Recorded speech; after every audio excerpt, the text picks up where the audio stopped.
Bonjour Hervé Morin.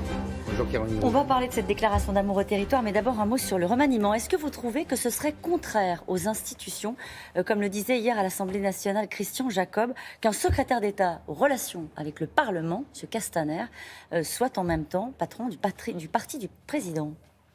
Très franchement, d'une part, je crois que ça a été le cas lorsque nous avions la majorité. Il me semble me rappeler que Nicolas Sarkozy était ministre de l'Intérieur et patron d'un parti politique qui s'appelait l'UMP.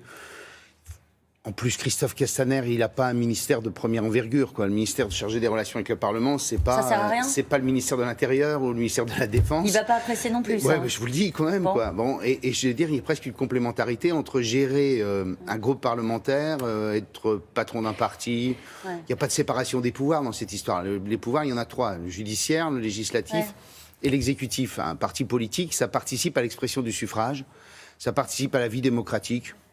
Donc ça me paraît assez naturel. Il aurait une fonction de première envergure, ok, ça se poserait, mais les relations avec le Parlement et un parti politique, c'est quand même tout ça, on est dans la même configuration. Parmi ce qui est critiqué de la part de l'opposition, c'est l'idée qu'il y aurait une forme d'autoritarisme d'Emmanuel Macron sur sa façon de faire, par exemple avec un vote à main levée à La République En Marche. Est-ce que vous dites il y a un peu trop de Jupiter dans Emmanuel Macron, ou est-ce que vous dites non, ce que veulent les Français, c'est un chef?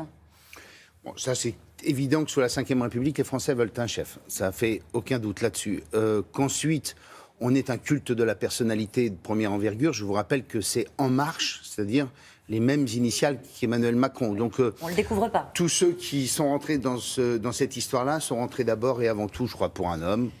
Voilà, on a le culte de la personnalité qui est tellement propre à la France, tellement propre à la Ve République. Ah, c'est assez fascinant de constater à quel point les présidents de la République, c'est la monarchie, quoi. Voilà, quand vous les voyez dans la rue, les Français ont une espèce de fascination qui m'a toujours, qui est très propre à notre pays. Vous n'avez absolument pas ça dans les pays du nord de l'Europe, par exemple. Et dans ces cas-là, comment réagissent les territoires? C'est la question qui va être posée aujourd'hui à Emmanuel Macron, qui est devant l'Association des maires de France.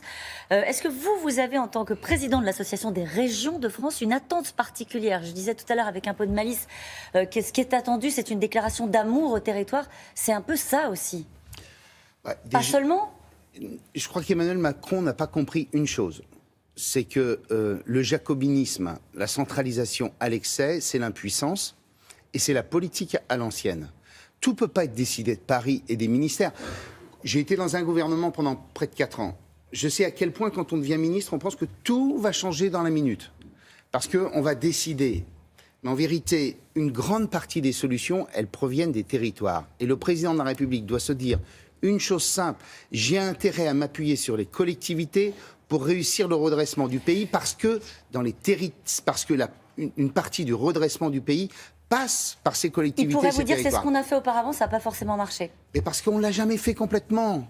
Parce qu'on a toujours été au milieu du gué, parce qu'on a toujours fait un peu de centralisation, un peu d'État, un peu de collectivité.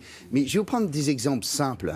Le président de la République dit ce qui est important, c'est l'apprentissage. Ce qui est important, c'est la formation professionnelle. Ce qui est important, c'est le développement économique. Ce qui est important, ce sont les grands équipements. Ce qui est important, c'est l'enseignement supérieur et la recherche.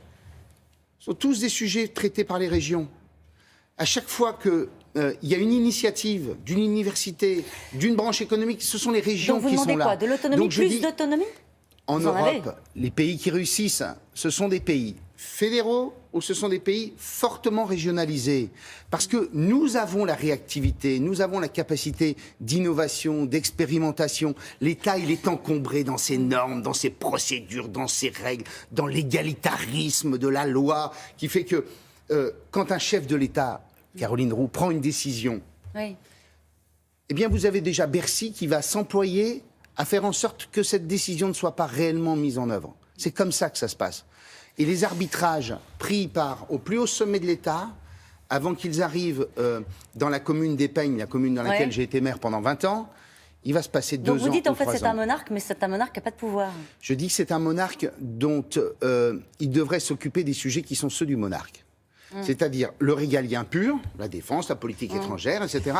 Et le régalien économique. Il est dans son rôle quand il est sur la fiscalité, le droit du travail, etc. La fiscalité, c'est un sujet de tension avec les territoires, vous le savez bien. Oui, c'est un sujet de tension parce qu'il se trompe là aussi. Il n'a jamais été maire, donc il ne sait pas de quoi il parle. quand on est dans une relation avec nos compatriotes. Moi, quand j'avais quelqu'un dans mon village qui venait me voir en me disant « Monsieur le maire, il faut refaire la route, etc. » Je dis « Mais vous savez combien ça représente de pourcentage d'augmentation des impôts, ce que vous me demandez ?» Et là, il vous explique qu'il va vous supprimer la recette fiscale. Et donc, il supprime le lien de responsabilité qui doit exister entre l'élu local d'un côté et le citoyen de l'autre. Alors, les régions s'étaient retirées de la conférence des territoires pour dénoncer la baisse des dotations. Vous reprenez, vous, la présidence de l'Association des régions de France. Vous êtes dans quel état d'esprit? Est-ce que vous posez des conditions? On rappelle qu'il y avait 450 millions d'euros de baisse de dotation. Et ça n'avait pas plu aux régions. Non, mais là, dans cette affaire, on a eu le sentiment d'être, des cocus complets. L'année dernière, on nous dit les régions, maintenant, ont la totalité de la compétence économique. Donc, ce que faisaient les départements, les régions le font. Très bien. On vous donne donc les 450 millions d'euros d'une dépense que les départements estimaient à 600 ou 700 millions d'euros. Donc déjà, on fait un effort. Très bien. On est ici, allez, on y va, on soutient les TPE, on crée des fonds, etc. Et puis, donc ça, c'est l'année dernière.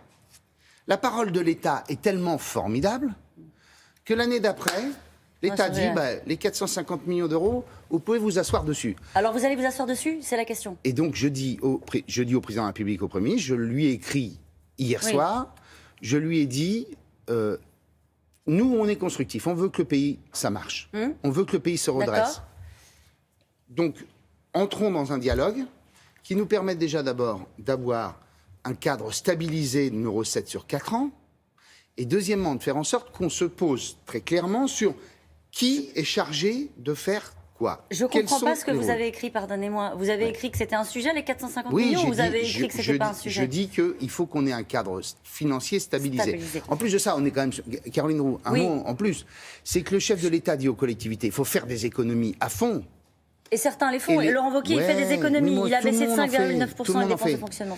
Mais en même temps, l'État n'en fait pas. C'est-à-dire que quand on dit aux collectivités, vous ne devez pas augmenter les dépenses de plus de 1,2%, l'État, lui, augmente ses dépenses de 2,5%. J'ai une question politique pour finir. Quand vous voyez Jean-Louis Borloo, quand vous voyez Alain Juppé, quand vous voyez François Bayrou auprès d'Emmanuel Macron, vous dites que le centre, c'est Macron. Je rappelle que vous avez eu des fonctions éminentes, vous en avez toujours, les centristes, c'est comme ça que ça s'appelle, ça s'appelait le nouveau centre.